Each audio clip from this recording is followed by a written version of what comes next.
자, 지난 시간에는 우리가 에베소 교회를 살폈습니다. 칭찬이 많았죠.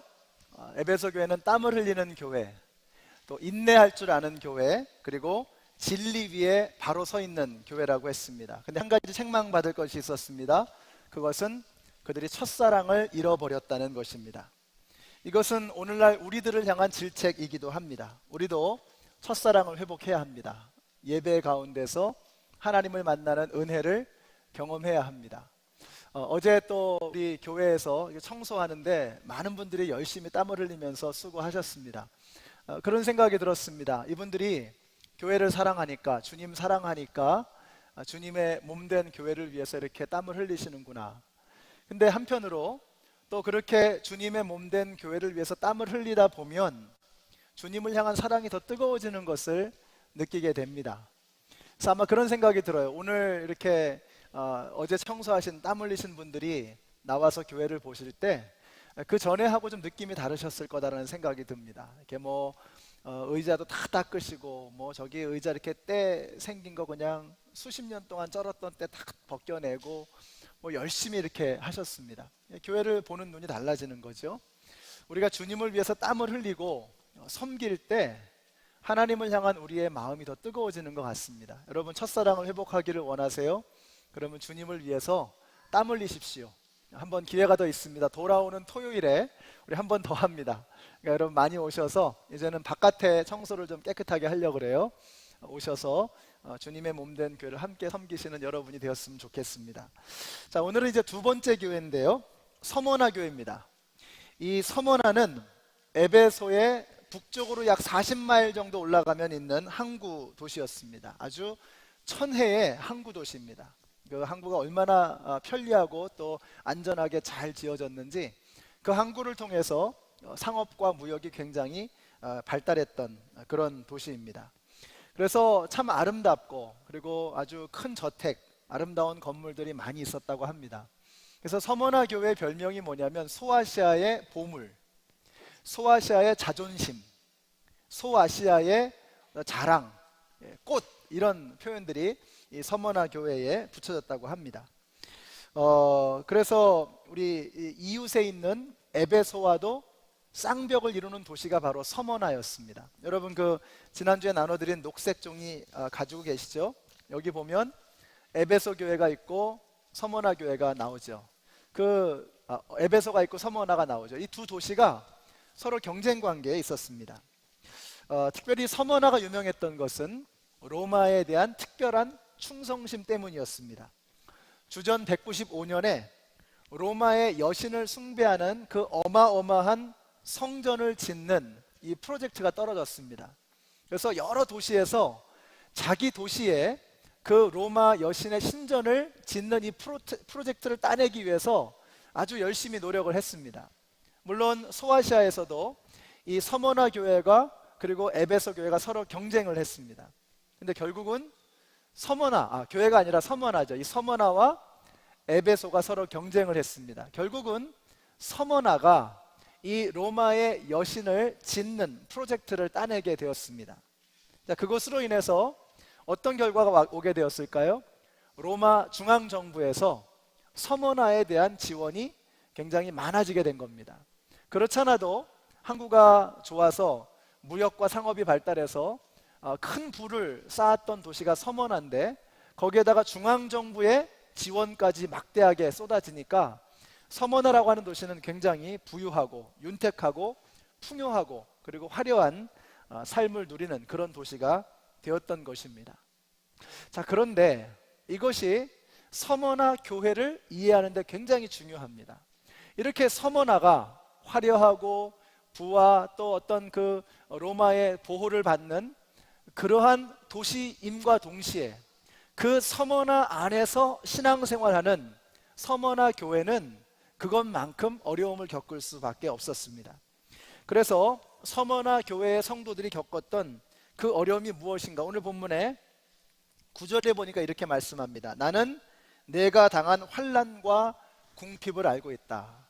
이 말은 뭐냐면 성경적인 표현인데, 이 서머나 교회가 겪는 환난의 내용이 뭐냐? 바로 궁핍이었다는 것입니다. 그래서 서머나 교회에 닥친 어려움의 첫 번째는 궁핍, 가난이었습니다. 근데 여기서 말하는 이 궁핍이라고 하는 말은 그냥 돈이 좀 모자란다 이런 뜻이 아닙니다. 푸토케이아라고 하는 이 단어는 거지게 가난하다, 찢어지게 가난하다 라고 하는 그런 뜻을 가지고 있습니다. 서머나 교회 성도들은 정말 거지같이 가난했습니다. 찢어지게 궁핍함에 시달릴 수밖에 없었습니다. 이유가 무엇일까? 아까 설명드린 대로 서머나라고 하는 도시의 특징과 관계가 있습니다. 서머나는 로마를 향한 충성심이 특별한 도시였다고 했어요. 자, 그래서 이 서머나에서 장사를 좀 하려면 서머나의 상인조합, 길드에 가입을 해야 되는데, 이 상인조합에 가입을 해야 장사를 번듯하게 할 수 있는데, 이 길드라고 하는 상인조합에 가입을 하려면 반드시 해야 되는 충성 맹세가 있었습니다. 로마를 향한 충성 맹세입니다. The Caesar is my Lord. 로마의 황제가 나의 주님입니다 라고 하는 이 고백을 해야지만 이 서머나의 상인조합에 가입을 할 수 있었고, 그래야 장사를 번듯하게 할 수 있었던 거예요. 그런데 서머나에 있었던 크리스찬들은, 그들은 Caesar is my Lord, 가이사는 나의 주님입니다 라고 하는 이 고백을 할 수 없었습니다. 왜냐하면 그들의 주인은 예수 그리스도이셨기 때문에. Jesus is my Lord. 그들은 예수님은 나의 주님이십니다라는 이 고백 때문에, 그 믿음 때문에 그들은 로마의 황제를 주님으로 모실 수 없었습니다. 딱 한 번만 하면 되는데, 딱 한 번만 Caesar is my Lord 하면 되는데 그들은 그것을 할 수가 없었던 것입니다. 여러분, 예수님께서 40일 동안 금식을 하셨습니다. 그리고 나서 세 가지의 시험을 마귀로부터 받으셨습니다. 첫 번째 시험이 뭐죠? 돌이 떡이 되게 하는 것. 이것이 우리한테는 시험이 안 됩니다. 그죠? 왜냐하면 우리는 돌을 떡이 되게 할 능력이 없으니까. 그러나 예수님에게는 이게 시험이 되는 거예요. 40일을 굶주리셨습니다. 정말 뭐라도 드시고 싶으셨을 것입니다. 인간의 몸을 가지고 계셨기 때문에. 그러나 예수님께서 말씀하십니다. 사람이 떡으로만 사는 것이 아니요 하나님의 입에서 나오는 말씀으로 말미암아 살리라. 하나님의 말씀으로 마귀의 유혹을 물리치셨습니다. 딱 한 번만, 광야니까 아무도 없는데 그냥 딱 한 번만 눈 질끈 감고 돌로 떡을 만드셔서 드시면 될 텐데 말씀으로 그것을 거부하셨던 것입니다. 자, 두 번째 시험은 마귀에게 절을 하면, 경배하면 온 세상의 권세를 주겠다라는 그 마귀의 유혹이었습니다. 딱 한 번만 눈을 질끈 감고 마귀에게 절했다면 굳이 십자가를 지지 않아도 되고 세상 모든 사람을 단번에 구원할 수 있는 길이 열리는데, 예수님께서 말씀하십니다. 오직 하나님만 경배할지어다. 세 번째 시험이 뭐였습니까? 성전 꼭대기에서 뛰어내리라는 겁니다. 성전은 수많은 사람들이 다니는 곳이었습니다. 그러니까 성전의 꼭대기에서 뛰어내리면 예수님의 인기는 확 올라가는 겁니다. 이제 예수님의 앞길은 활짝 트이는 겁니다. 그런데 예수님께서 뭐라고 말씀하세요? 주 너의 하나님을 시험하지 말라.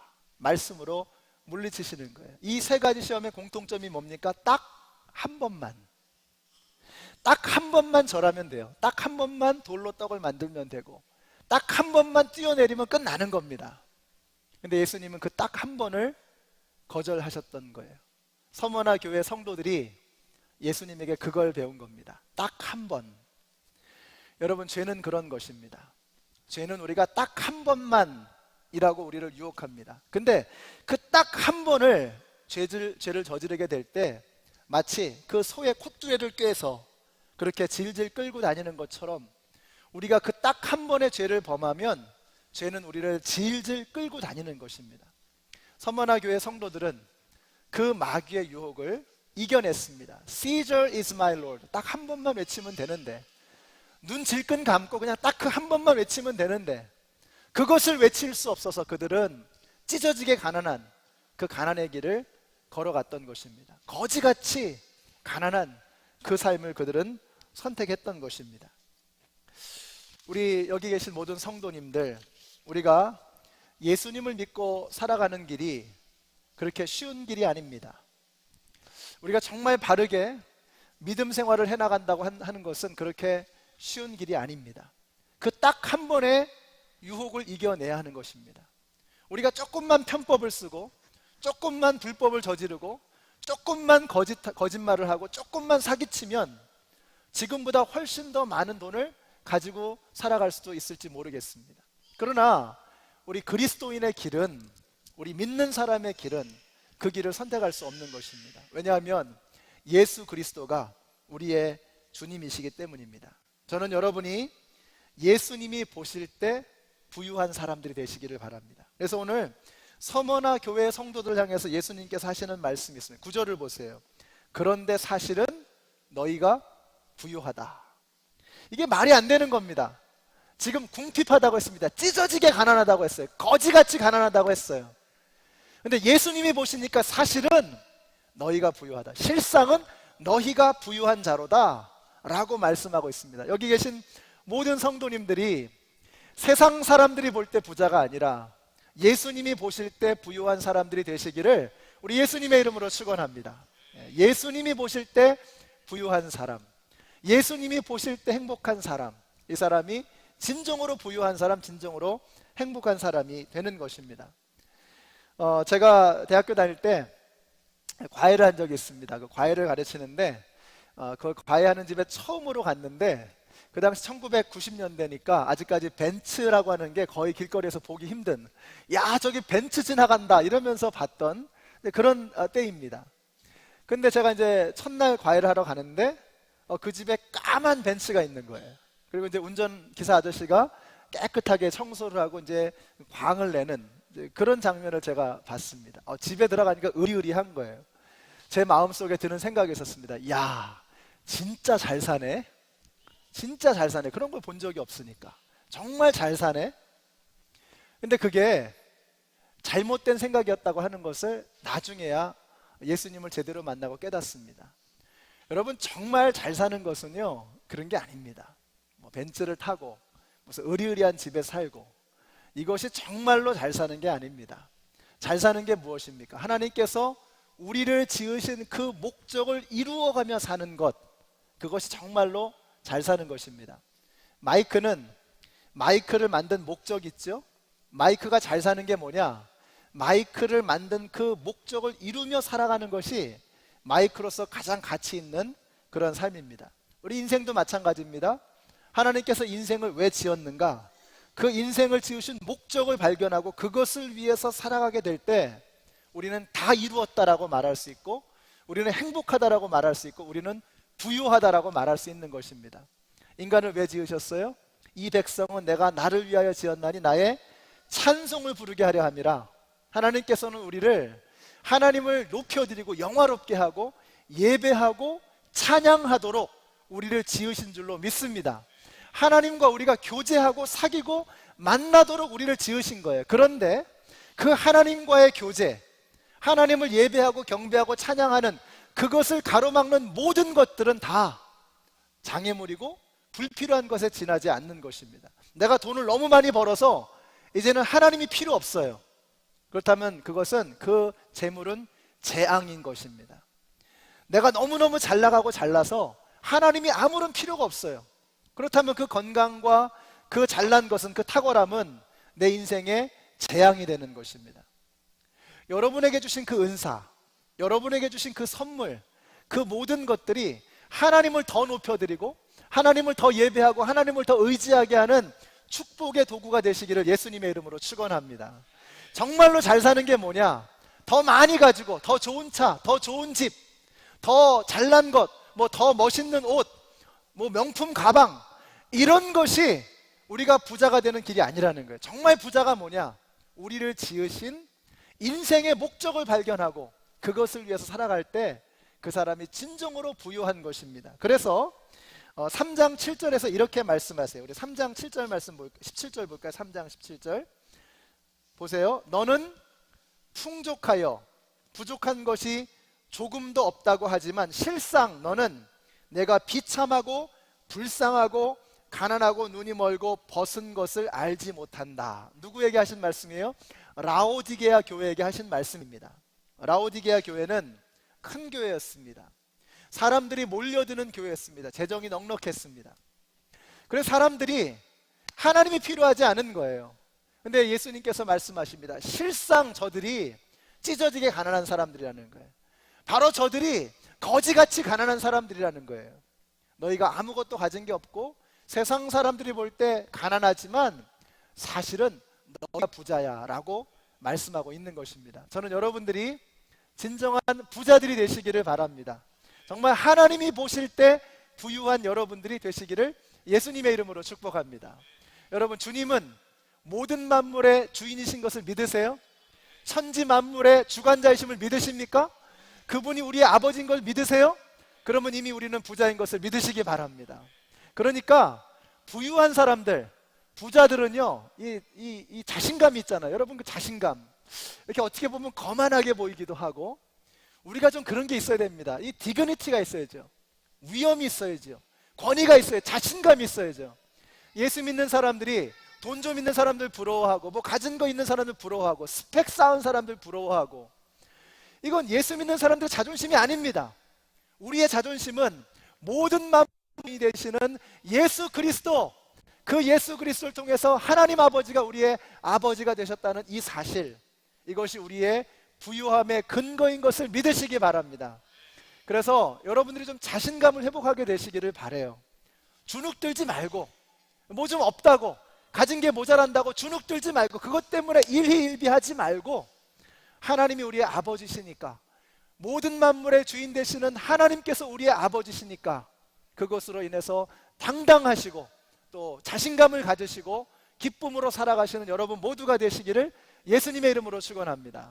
우리 한번 옆에 있는 분들에게 이렇게 말씀해 주세요. 한번 보세요. 어떻게 보이세요? 이렇게 말씀해 주세요.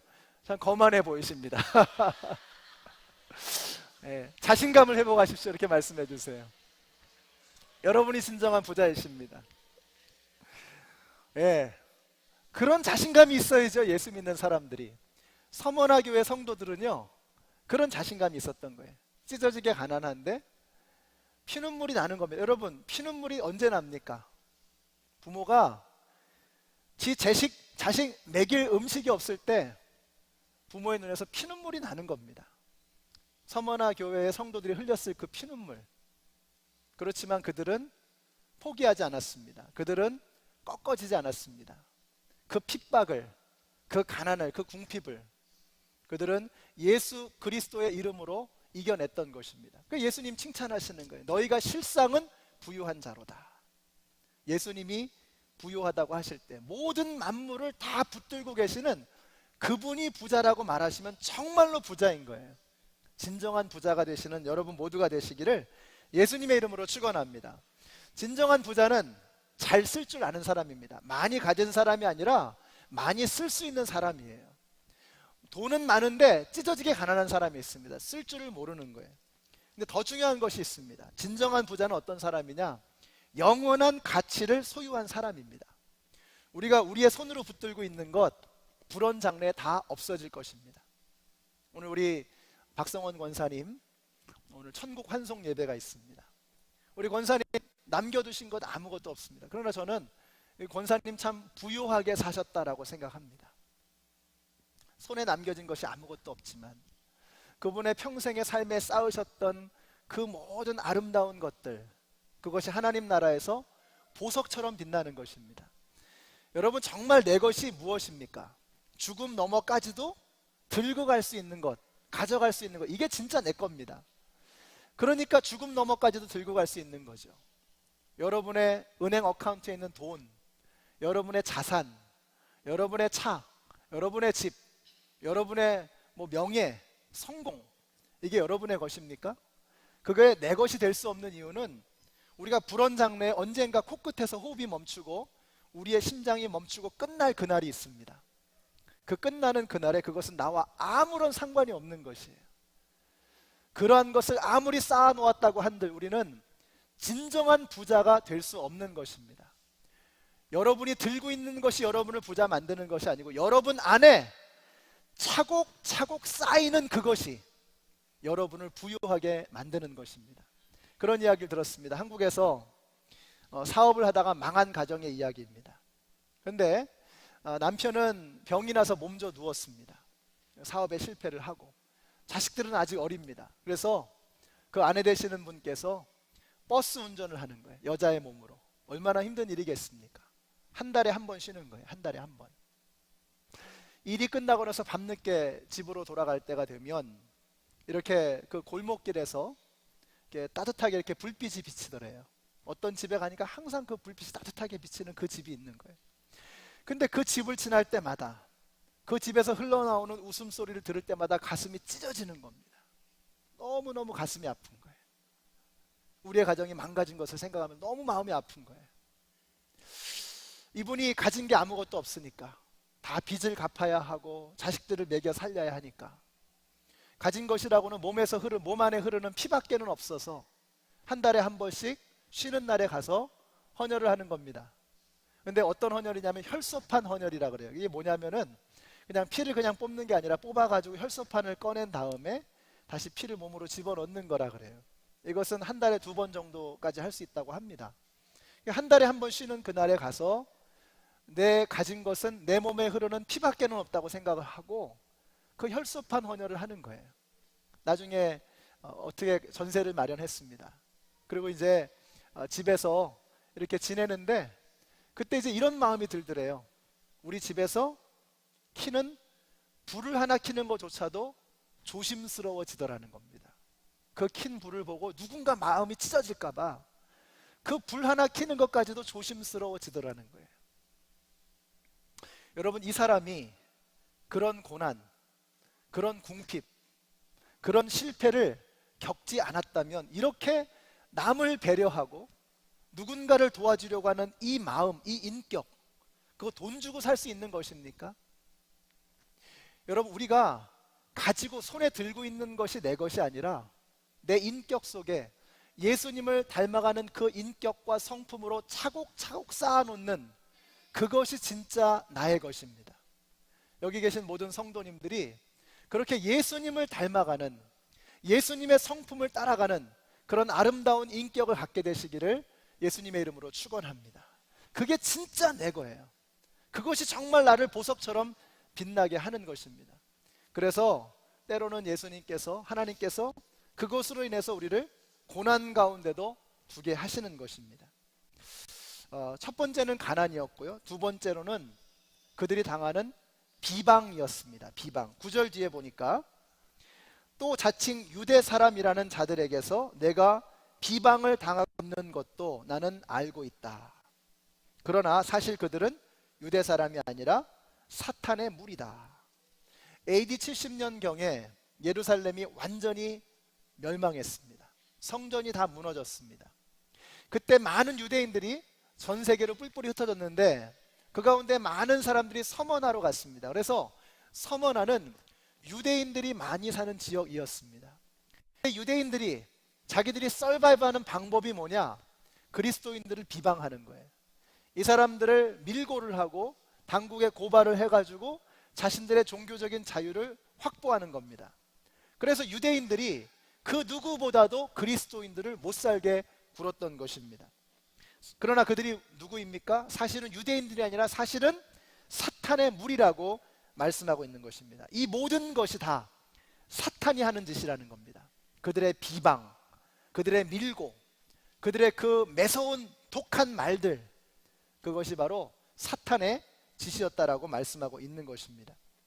여러분, 그래서 마귀는요, 고소와 중상과 비방과 수군거림의 모든 악한 말들의 뿌리인 것입니다. 그러니까 우리가 다른 사람을 비방하고 다른 사람을 수군거리고 부정적인 말을 쏟아내는 것은 우리가 마귀에게 종 노릇하는 것입니다. 마귀의 끈앞을 노릇하는 것입니다. 여러분도 모르는 사이에 마귀의 괴계에 빠져드는 것입니다. 우리의 말을 조심해야 합니다.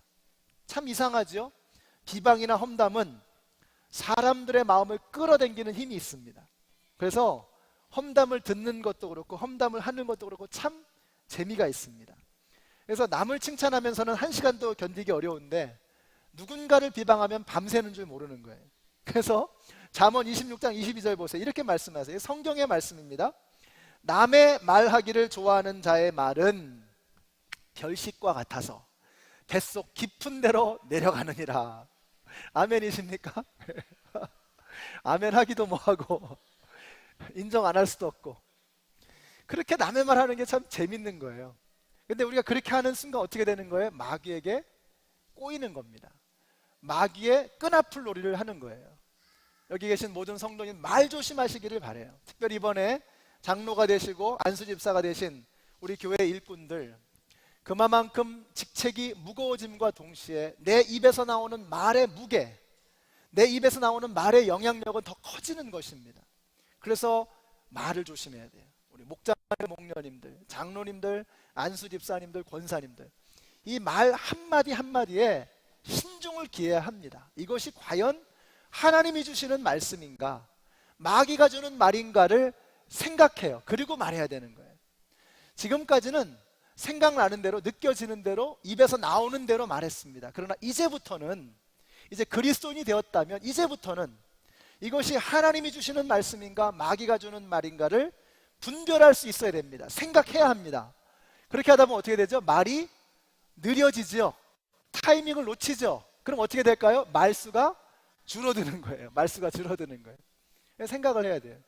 자꾸 생각하고 한마디를 할 때에 신중하게 그 말을 해야 되는 것입니다. 그래서 우리 교회에서 어르신들이 하셔야 될 일이 뭐냐면, 우리 젊은 사람들이 자꾸 실수하고 말로 이렇게 잘못을 저지르고 이러면 우리 어르신들이 타일러 주셔야 돼요. 야단도 치시고. 우리 젊은 사람들은 어른들이 말씀하시면 그런 줄 알고 우리 말을 고치고 생각을 바꿔야 되는 것입니다. 말이 굉장히 중요합니다. 그래서 그 말로 사람을 살리기도 하고 사람을 넘어뜨리기도 하는 거죠. 말은 인격입니다. 말은 그 사람 자체입니다. 그 사람이 어떤 사람인가에 따라서 그 입에서 어떤 말이 나오는가가 결정이 되는 거예요. 자, 이렇게 고난 가운데 있는 성도들을 향해서 주님께서 뭐라고 하시느냐, 우리 10절 말씀 같이 읽습니다. 시작. 내가 장차 받을 고난을 두려워하지 말아라. 보아라, 악마가 너희를 시험하여 넘어뜨리려고 너희 가운데서 몇 사람을 감옥에다 집어넣으려고 한다. 너희는 열흘 동안 환난을 당할 것이다.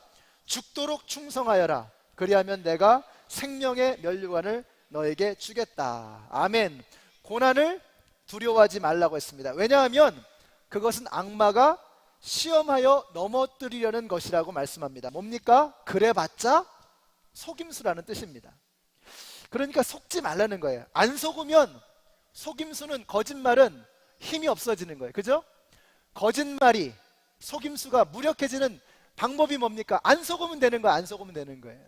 속지 말라는 거예요. 다 마귀의 괴계라는 것입니다. 저는 여러분이 마귀에게 속지 않는 여러분들이 되시기를 바랍니다. 우리 길이 없어 보이지요. 소망이 없어 보이죠. 죽을 것 같죠. 그러나 속지 마십시오. 하나님은 여러분이 감당할 수 없는 환난을 주지 않으십니다. 하나님은 여러분이 감당할 수 없는 고난과 시험을 허락하지 않으십니다. 여러분에게 그 시험이 닥친 이유가 있는 거예요. 그것을 통해서 하나님께서는 여러분의 성품을 바꿔가기를 원하시는 거예요. 그러니까 마귀에게 속지 말라는 거예요. 그 고난이 죽을 것처럼 보이지만 속지 말라는 거예요. 그건 마귀의 속임수에 지나지 않는다는 거예요. 그 속임수에 넘어가서 인생을 포기한다면 그것은 마귀에게 넘어가는 것입니다. 속지 말라고 말씀하세요. 그래서 뭐라고 얘기하시죠? 바로 뒤에 거기서 그렇게 말씀하시죠? 열흘 동안이라고 말해요. 열흘 동안. 열흘 동안이 얼마만큼이냐? 학자들 사이에서는 의견이 분분합니다. 그러나 분명한 것은 열흘 동안이라고 하는 그 말 속에 담겨있는 분명한 의미는 그 시간이 제한되어 있다는 거예요. 여러분, 사망의 음침한 골짜기는 끝이 있는 것을 믿으시기 바랍니다. 우리가 당하는 고난은 잠깐 동안에 만나는 고난인 것을 믿으시기 바라요. 영원히 계속되는 고난이 아니라는 거예요. 영원히 지속되는 고난이 아니라는 거예요. 다 지나가게 되어 있다는 거예요. 속지 마십시오. 마귀의 속임수에 넘어가지 않는 여러분이 되시기를 바랍니다. 그래서 하나님께서 왜 우리에게 고난을 주시는가? 우리 욥이 한 말 있죠. 나의 가는 길을 오직 그가 아시나니 그가 나를 단련하신 후에는 내가 정금같이 나오리라. 여러분 아멘이십니까? 금 원석이 정금이 되기 위해서는 그 금 원석이 빠실러져야 합니다. 가루가 돼야 돼, 가루가. 그리고 뜨거운 용광로를 지나가야 합니다. 여러분이 지금 빠실러질 것 같은, 인생이 부서질 것 같은 그런 어려움 속에 있으십니까? 속지 마세요. 여러분이 정말 용광로를 지나가는 것 같은 불같은 그런 시험 가운데 있으십니까? 마귀에게 속지 마세요. 다 지나가게 되어 있습니다. 잠깐 동안 우리에게 오는, 열흘 동안 우리에게 오는 정해져 있는 시간 가운데 우리에게 주어지는 하나님의 목적 있는 시험이라고 하는 것입니다. 그래서 그 목적이 이루어지면, 그 연단과 훈련의 목적이 이루어지면 시험은 끝나게 되어 있는 거예요. 그러므로 여기 계신 모든 성도님들, 우리가 만나는 그 시련, 그 시험, 여러분 거기에서 넘어지지 마시고 끝까지 그 하나님이 주신 연단을 이겨나가시는 여러분 모두가 되시기를 예수님의 이름으로 축원합니다. 그것을 통해서, 그 고난을 통해서 우리의 인격이 성숙해지고 우리가 예수님을 닮아가게 된다면 그것이 정말로 나의 것이 되고, 그것을 가지고 있는 사람을 예수님은 부유하다라고 말씀하는 거예요. 영원한 생명을 갖는, 생명의 면류관을 쓰는 하나님의 자녀라고 말씀하시는 것입니다.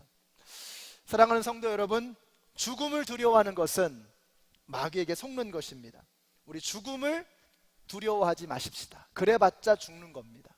그래봤자 우리의 육신이 끝나는 겁니다. 우리 예수님께서 이렇게 말씀하셨습니다.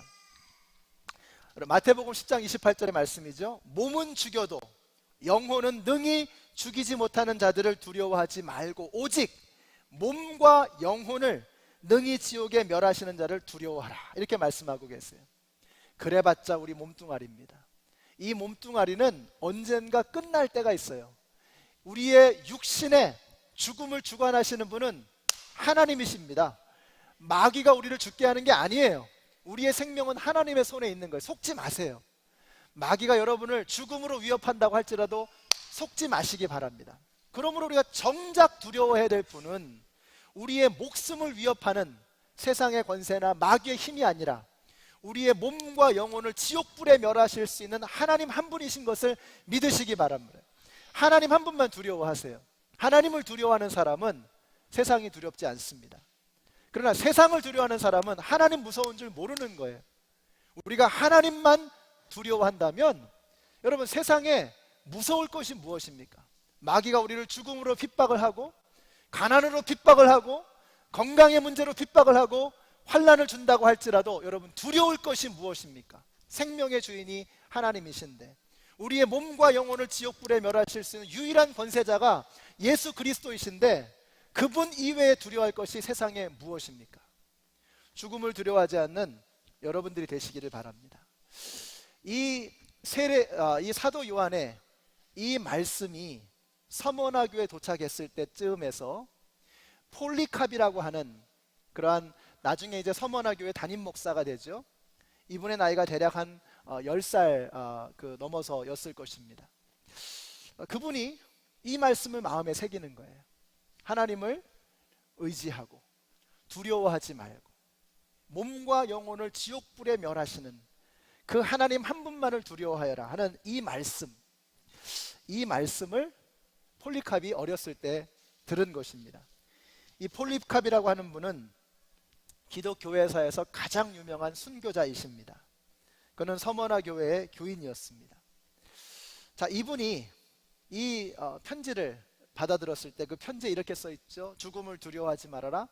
예수 그리스도는 알파요 오메가이시며 죽음에서 부활하신 분이시다라고 하는 이 말씀을 들은 거예요. 그래서 이기는 자는 둘째 사망을 받지 아니하리라. 다시는 죽지 않을 것이다, 이렇게 말씀하시는 거예요. 그 어린 가슴에 이 말씀을 깊게 새긴 것입니다. 그는 나중에 서머나 교회 담임 목사가 되었고, 극심한 박해로 인해서 은신처에 피해 있는데 결국 발각되고 말았습니다. 서머나의 관리들이 그를 붙잡으러 왔을 때 그는 잡으러 온 사람들을 극진하게 식사 대접을 하고는 그 2시간 동안의 여유 동안에 무릎을 꿇고 기도를 드렸습니다. 그리고는 서머나의 총독 앞으로 끌려갔습니다. 총독이 말합니다. 총독은 폴리캅의 고매한 인격과 명성을 익히 아는 터라 이렇게 말했습니다. 당신이 한 번만 당신의 하나님을 부인하고 로마 황제를 주님으로 인정한다면 그러면 당신은 이제 풀려날 것이요. 딱 한 번이면 되는 것이었습니다. 그때 폴리캅이 이렇게 말합니다. 우리 하나님께서는 내 86년의 평생 동안 단 한 번도 나를 배신하지 않았거늘 내가 어찌 그 하나님을 배신할 수 있겠소. 그러면서 폴리캅은 묶이지도 않은 채, 나를 묶지 마시오, 묶이지도 않은 채 불 속에서 화영장의 재로 사라져버리고 말았습니다. 86년 동안 하나님은 단 한 번도 나를 배신하지 않으셨거늘 내가 어찌 그 하나님을 배신할 수 있겠소. 그는 몸과 영혼을 지옥불에 멸하시는 그 하나님 한 분만을 두려워했던 사람인 것입니다. 이것이 서머나 교회의 성도들의 모습이었습니다. 우리 연합장로교회가 정말 그런 교회가 되었으면 좋겠습니다. 죽음을 두려워하지 않는 교회, 주님을 위해서 고난당하는 것을 특권으로 여기고 오히려 기쁨으로 여길 수 있는 그런 교회가 되었으면 좋겠습니다. 여러분, 우리가 언제 주님을 위해서 땀을 흘리고 피를 흘리고 고통을 당하고 그러겠습니까? 여러분에게 맡겨져 있는 그 일이 좀 피곤하고 힘들고 어려울 때, 여러분이 그것이 견디기 힘들 때 주님께서 당하신 그 고난, 서머나 교회 성도들이 겪었던 그 고난을 생각해 보십시오. 여러분, 죽음도 우리를 두렵게 할 수 없거늘 우리를 방해하고 우리를 막는 것이 그 무엇이겠습니까? 진정한 부자는 영원한 생명을 소유한 사람들입니다. 둘째 사망의 해를 받지 않는 사람들입니다. 우리가 예수님을 영접하고 하나님의 자녀가 되었다면 세상의 그 어느 누구와도 비교할 수 없는 진정한 부자입니다. 부자로 살아가시는 예수님께서 우리를 보실 때, 야, 네가 정말 워싱턴의 최고의 부자구나, 너가 정말 이 세상 가운데 최고의 부유함을 누리는 그러한 인생이구나, 이렇게 칭찬받으시는 우리 모두가 되시기를 예수님의 이름으로 축원합니다.